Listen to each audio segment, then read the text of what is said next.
There is new bipartisan frustration in Congress after the Justice Department sent a list of, quote, politically exposed persons in the millions of files related to its probes of Jeffrey Epstein. That list includes many prominent figures who appear in the files without any context, like Janis Joplin and Pope John Paul II. No one name besides Epstein and his accomplice Ghislaine Maxwell has ever been charged in connection with Epstein's crimes. Several lawmakers argue the Justice Department is intentionally muddying the waters on who was a predator versus someone simply mentioned in an email or perhaps an article. Billionaire Tom Pritzker is stepping down as executive chairman of Hyatt Hotels over his ties to Jeffrey Epstein, saying he regrets his association with Epstein and Ghislaine Maxwell. Things are getting pretty tense in Congress, and it's all thanks to the Justice Department sending over a list of politically exposed individuals tied to their investigations into Jeffrey Epstein. This list is loaded with names of high-profile people, including Janis Joplin and Pope John Paul II, but they're just mentioned without any real context. It's worth noting that aside from Epstein and his accomplice, Ghislaine Maxwell, no one else has faced any charges regarding Epstein's crimes. This has lawmakers up in arms alleging that the Justice Department is making things confusing about who was a predator and who just happened to be mentioned in an email or article. Not to mention, billionaire Tom Pritzker has decided to step down as the executive chairman of Hyatt Hotels because of his connections to Epstein. He expressed his regret about those ties with Epstein and Ghislaine Maxwell. Now here's where it really gets messy. Pam Bondi is in some serious hot water. We're not just talking about some negative press or Twitter drama that will die down in a week. No, this is about potential impeachment proceedings, and Epstein's victims are calling for her head. Congress is even discussing contempt charges against her. And to top it all off, former President Trump is completely distancing himself from her. It's a political disaster playing out right in front of us. So, what exactly went down? Bondi just had what some are calling the worst performance at a congressional hearing in recent memory. She faced off against the House Judiciary Committee, and let me tell you, it was a complete train wreck. There were yelling matches with Democrats. She poked fun at Congress members who had been involved in Trump's impeachment, and she even turned her back on Epstein survivors sitting right behind her. Through all of this, she seemed to treat the whole situation like a joke, as if congressional oversight was just a game. Which raises questions about why DOJ sent this 6-page letter that you saw with scores of prominent names. Yes, there are some presidents, business leaders, government officials who have been well documented in their ties to the convicted sex offender. But there are many others who are simply talked about in the Epstein emails and texts. You are on the Oversight Committee. That's one of the jobs and the committees that you sit on in Washington. One of your colleagues, Democrat Ro Khanna, said that this is DOJ's attempt to muddy the waters. Republican Congresswoman Nancy Mace pointed out that the list is, quote, missing names. What's your reaction? Yeah, it's selective release. We've seen this consistently. There is an agenda that this DOJ has, and that is why the American people simply do not trust the leadership in Washington right now under this administration, because it feels as if it's more about protecting pedophiles than it is in actually seeking truth and justice, which is the job of the Department of Justice. You know, it's pretty concerning when the Department of Justice sends out a 6-page letter filled with names of high-profile individuals, including presidents, business mogul, and government officials, all linked to a convicted sex offender. It feels like there's a certain agenda behind this selective release, and honestly, it's eroding our trust in the leadership in Washington right now.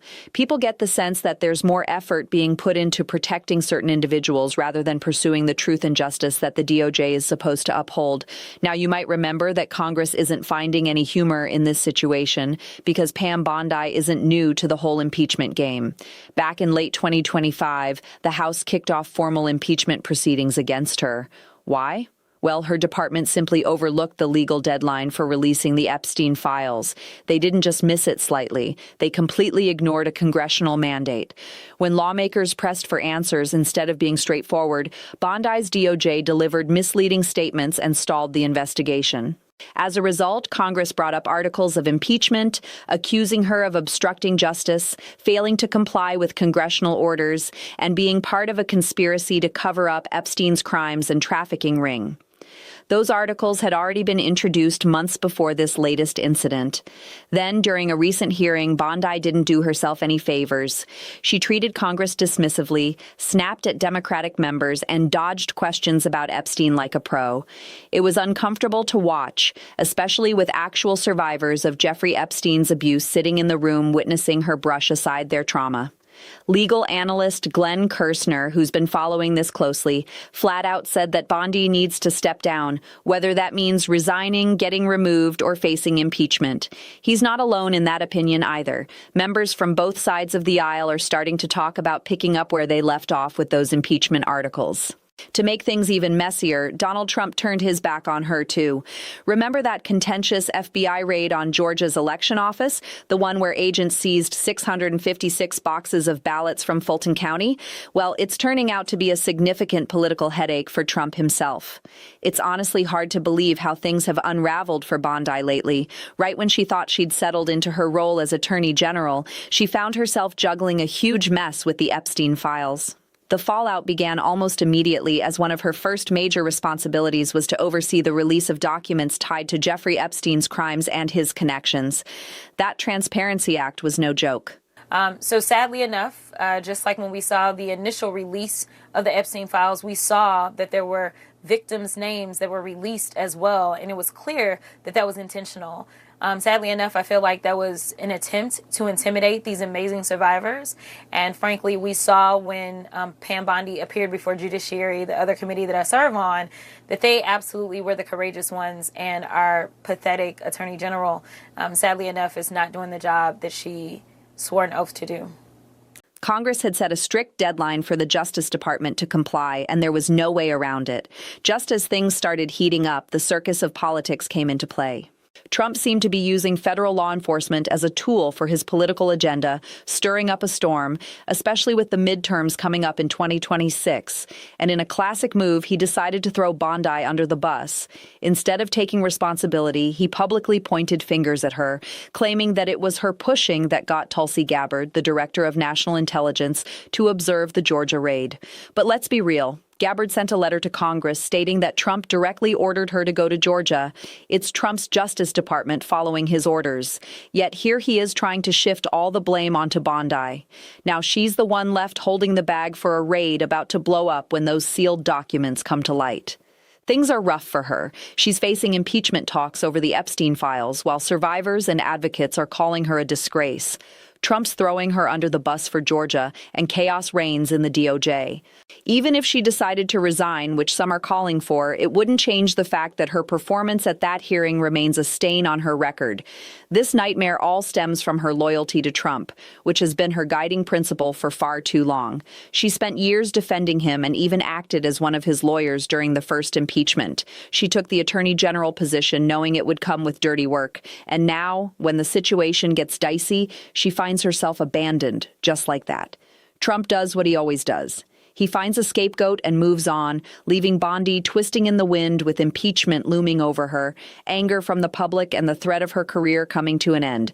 It's a brutal situation, and it's about to get even murkier. So let's talk about Pam Bondi and how her Department of Justice completely dropped the ball. The deadline for releasing documents came and went, and what did we get? Basically nothing. There's so much that was redacted from these files. I know you are one of the lawmakers who went in and looked at some of the unredacted documents. What were your takeaways? No, that's actually not the case. I went in to see unredacted files. And of the files that my staff had listed that they wanted me to go ahead and try to review, all of those files were still redacted. Just some heavily redacted papers that didn't shed any light on anything. No client lists, no flight logs, just a big fat zero on the info front. When Congress pressed for answers, the DOJ served up vague responses about ongoing investigations and the need to protect sources, but honestly, no one was buying it. It looked exactly like what it was, a cover-up. Now here's the kicker. Jeffrey Epstein had ties to some incredibly powerful figures. We're talking politicians, billionaires, celebrities, and even foreign leaders. His trafficking ring was enormous, and there's solid evidence suggesting that a lot of big names knew what he was up to or were involved in it. So when the Justice Department decides to keep documents about his crimes under wraps, folks naturally think it's to shield those powerful individuals, including perhaps people close to Trump or even Trump himself, especially since he was photographed with Epstein multiple times and has been accused by one of Epstein's victims. Congress didn't take this lightly. Back in December 2025, lawmakers put forward articles of impeachment against Bondi, citing obstruction of justice, not complying with a congressional mandate, and being part of a conspiracy to cover up files linked to child trafficking. That's not just a dramatic statement. That's literally what the articles claimed. They were saying the Attorney General of the United States was concealing proof of child trafficking. That's as serious as it gets. But then the impeachment process hit a wall with Republicans controlling the House. They weren't in any rush to impeach Trump's Attorney General. So the articles got shoved away. There was some buzz for a while, but then things went quiet until this month. That is, Bondi was called to testify before the House Judiciary Committee on February 11th, and she really fell apart. The hearing was supposed to be a routine check-in on DOJ oversight, but Democrats wasted no time diving into the Epstein documents. They grilled her on why those papers hadn't been released, whether she was protecting Trump and his crew, and if she was sabotaging a congressional investigation. Instead of staying calm and collected, Bondi got defensive and even combative. She snapped at the committee members and threw out sarcastic remarks. Pam Bondi found herself in a really tough spot. During a hearing, she told Democrats that they should be apologizing, all while Epstein survivors were sitting in the gallery. Women who had been trafficked as kids and suffered abuse at the hands of Epstein and his associates. Those women came to see some accountability, but instead Bondi physically turned her back on them. Multiple witnesses reported that she ignored their presence and treated their trauma like it didn't matter at all. It's honestly hard to believe she acted that way. The backlash was swift and brutal. Advocacy groups were furious, and survivors started speaking out. Legal analysts began calling for her resignation or removal from her position. Glenn Kersner, a former federal prosecutor, even went as far as to say that impeachment might not just be a slogan anymore. It's a real possibility now. Some conservatives also jumped into the fray, criticizing Bondi's disgraceful behavior and saying it made their party look bad. Then, as if things couldn't get more complicated, the situation with the Georgia raid resurfaced. While Bondi was struggling with the fallout from Epstein, Trump was busy trying to distance himself from the controversial FBI seizure of election materials in Fulton County. That whole raid has created a major political headache. Democrats are calling it election interference. Fulton County officials are suing, and a federal judge has ordered the Department of Justice to unseal all the secret documents related to it. The whole scenario looks like Trump is using federal law enforcement to target a Democratic county right before midterms, which isn't a good look at all. In typical Trump fashion, he tried to shift the blame to Pam Bondi. He told reporters that Tulsi Gabbard, the director of national intelligence, went to Georgia to observe the raid at Bondi's suggestion. It's almost comical how he's trying to twist it into being her idea instead of his. Gabbard herself had sent a letter to Congress stating that Trump ordered her to go. Everyone knows he micromanages everything related to the 2020 election drama, so it's clear he's trying to pin the political fallout on her. Now, Bondi is caught in a tough bind. She can't publicly contradict Trump without risking his support, which could lead to her getting fired. But she also can't take the blame for a raid that's likely going to be exposed as politically motivated when those sealed documents come to light. She's stuck between Trump's lies and the ongoing investigations in Congress. It looks like Pam Bondi is really in a tough spot these days, with the threat of impeachment looming once again. The weight of two major scandals, the Epstein case and the situation in Georgia, is making her look like she's misusing her power just to shield Trump. So here's the lowdown on what's actually happening. Bondi is simply doing what Trump brought her on board to do. It's not because she's some brilliant legal genius or a reform advocate. No, it's her loyalty that caught his eye. She's been in his corner for years, defending him during his first impeachment, and she owes much of her career to him. When Trump calls for the Epstein files to be buried, she makes them disappear. When Trump says to go after Georgia, she's right there signing off on it. And whenever Trump tells her to take the heat, she takes it. That's the arrangement. But here's the kicker. Just being Trump's loyal fixer doesn't offer any protection when things start to unravel, because loyalty isn't exactly Trump's strong suit. He's all about about transactional relationships. As long as you're serving a purpose, he's got your back. But the moment you become a liability, you're out of the picture. We've seen this play out time and again. Take Michael Cohen, Trump's former lawyer. He ended up in prison. Jeff Sessions, Trump's first attorney general, faced public humiliation before being fired. Even Bill Barr, who completely bent over backwards for Trump, was tossed aside as soon as he wouldn't back Trump's claims about election fraud. Now, Bondi is learning the same hard lesson. She believed that her loyalty would shield her. She thought doing Trump's dirty work would keep her in his good graces. But here she is confronting possible impeachment, public anger over Epstein's case, and repercussions from Georgia, all while Trump is throwing her under the bus as the scapegoat. Things are likely to get even messier when the documents regarding Georgia are released. If those papers reveal that the raid was politically motivated or show no solid law enforcement reasons behind it, Bondi is the one whose name is on the dotted line. It's her signature approving that raid. And as for the Epstein matter, it isn't fading away anytime soon. Survivors are standing their ground, advocacy groups are ramping up their efforts, and Congress feels the pressure from voters. The longer Bondi keeps dodging questions, the worse her situation looks. It's become glaringly obvious that she's trying to cover something up. If those Epstein files really exonerated anyone, if they didn't hold any significant information, she'd have released them by now. The fact that she refuses to do so speaks volumes. There's definitely something in those files that powerful figures would prefer to keep under wraps. And Bondi is the one standing in the way of the truth. So she's really backed into a corner now. Pam Bondi really has her back against the wall right now. And honestly, it's a bit of a train wreck watching it all unfold. She finds herself knee-deep in impeachment proceedings. And this isn't just internet chatter. Articles of impeachment were officially filed against her back in December 2025 over the Epstein files, and those are still very much alive. After her disastrous appearance at a congressional hearing where she treated the lawmakers like they were beneath her and completely disregarded Epstein's survivors, the talk around impeachment has only gotten louder. This is not some hypothetical situation. It's unfolding as we speak. Then there's her behavior at that hearing, which honestly felt like political self-destruction. You just don't mock Congress members or ignore crime victims. It's a huge misstep. Congress has the power to impeach, and when you disrespect them publicly, you're just handing them the motivation to move forward with it. Bondi seemed to think she could handle it with bravado, trying to play the tough card and rally the base. But when you're the one being grilled, that strategy pretty much backfires. To make matters worse, Trump actually threw her under the bus when it came to the situation in Georgia. He publicly placed the blame for the FBI raid on Fulton County squarely on her shoulders, even though everyone knows he steers all the election-related investigations. It was classic Trump, always looking for someone to pin the blame on when things go south. And right now, Bondi is the scapegoat. She's caught in the middle of decisions he made, and she can't even defend herself without contradicting him, which just adds to the mess. Of course, the whole thing gets murkier with the Epstein files at the center of it all. Bondi missed a crucial legal deadline to release documents related to one of the most significant criminal cases in modern history, a case that deals with child trafficking, high-powered elites, and potential blackmail. When Congress came knocking for answers, her Department of Justice decided to stonewall. This isn't just about poor optics.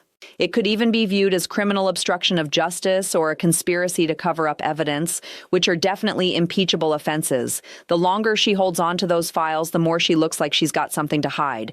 And let's not forget, this whole situation extends beyond just Bondi. It raises questions about Trump and how this all reflects on him, too. It's honestly hard to believe how the Justice Department is being weaponized right now. And that's exactly what's happening. Trump put a loyalist in charge, and now she's just protecting him and his buddies. Instead of serving justice, the DOJ is burying evidence, raiding political opponents, and messing with elections. If Bondi gets away with this, it opens the door for future presidents to do the same, turning the Justice Department into a political tool and completely undermining the rule of law. So what's next? The House needs to decide if they're going to go for impeachment. And that's a tricky decision for Republicans. Sure, Bondi is creating a mess, pushing voters away and bringing scandals that make the whole party look bad. But then there's the other side of the coin. Impeaching her would mean admitting Trump made a bad call, and many Republicans aren't ready to break from him even when it's clear he's wrong. The pressure is only going to ramp up from here. The Georgia documents are set to be unsealed soon, and that's when things could get really interesting. Those documents will reveal what the DOJ actually told the court about the raid in Fulton County. If it turns out there was a political motive or no good reason for what they did, Bondi is going to be in real trouble. She won't be able to hide behind executive privilege or classified info anymore. The documents will say it all. And let's not forget about the Epstein survivors. They're not going away anytime soon. They've been fighting for justice for years while powerful men have walked free, leaving them to deal with their trauma. Now they see the Attorney General covering up evidence that could help bring more abusers to justice, and they're not going to stop speaking out. With every passing day, Bondi ignores them. She's losing more support from the public. There's also a growing concern about whether she can even do her job at this point. Her credibility is hanging by a thread. Democrats don't trust her, and a lot of Republicans are quietly pulling away. Even law enforcement professionals are questioning her judgment. Survivors and advocates are demanding her removal. It begs the question, at what point does she become so toxic that she can't function as Attorney General? It looks like we might be heading in that direction. And Trump, he's already thrown her under the bus once. If the scandals keep piling up and she turns into more of a liability than anything else, he won't hesitate to fire her. So, here's the thing. Pam Bondi is in some serious trouble. I mean, we all know how Trump works. He's probably going to announce a replacement for her via tweet at 3 in the morning and act like she never existed. That's just how he rolls. And Bondi should have figured that out by now, since she's seen him pull this stunt with everyone who got too cozy with him. If we zoom out a little, it's really eye-opening just how messed up the Justice Department has become under Trump. The Attorney General is supposed to be this independent figure, enforcing the law fairly without caring about politics. But the reality is that nowadays the DOJ feels more like a shield for the president while using its power to go after his enemies. Just look at Bondi. She's hiding the Epstein files to protect some pretty prominent folks, signing off on raids in Democratic areas, and flat out blocking Congress. That's not justice. That's corruption. If we just sit back and let Bondi get away with this, we're basically saying it's cool for the Attorney General to follow whatever orders come from the president. Lying to Congress, ignoring victims, and weaponizing law enforcement should have consequences. Yet, here we are. This isn't how democracies function. It's more like how authoritarian regimes operate, and we're dangerously close to crossing that line. If Bondi were to be impeached, it would be a major moment, only the second time in history for an attorney general. It would send a strong message that there are limits, and even the most loyal allies of Trump can't misuse their power without facing repercussions. Of course, that would spark a massive political war. The Republicans would shout that it's all partisan. Trump would lose it on social media, and his base would go into a frenzy. The news would be all over it for months. But honestly, it might be worth the chaos because we need to set some boundaries. If ignoring trafficking survivors and covering up evidence about one of the worst criminals in modern times isn't enough to earn an impeachment, then what is? What's the threshold? Bondi really thought loyalty to Trump would keep her safe. She figured doing his dirty work and protecting him would make her untouchable. But just like everyone else before her, she's finding out that Trump's loyalty doesn't work both ways. He takes and takes, and when there's nothing left to give, he tosses you aside. Now Bondi is staring down the barrel of impeachment, public humiliation, and the potential end of her career. So yeah, it's pretty much a catastrophe for her. Pam Bondi is really in hot water right now. She's facing pressure from Congress regarding Epstein. And on top of that, survivors and advocates are calling for her to step down. Donald Trump is pointing fingers at her for issues in Georgia, and it feels like scandals are stacking up from every direction. She's pretty much backed into a corner. When she decided to take on this role, she had to know what she was getting into. She understood who Trump was and what he was asking of her, yet she went along with it anyway. Now, it seems like she's having to deal with the consequences. Honestly, that feels justified. If someone is involved in covering up abuses related to child trafficking, mishandling the Justice Department, and showing disregard for crime victims, then losing their job seems like a fair outcome. It's not just about politics, it's about accountability. Basic accountability. If Bondi ends up stepping down, it could send a message to the next attorney general to think carefully before they become Trump's personal lawyer. Maybe this time they'll remember that the Justice Department exists to serve the American people, not just defend the president. There's hope that this could be a step toward fixing a broken system.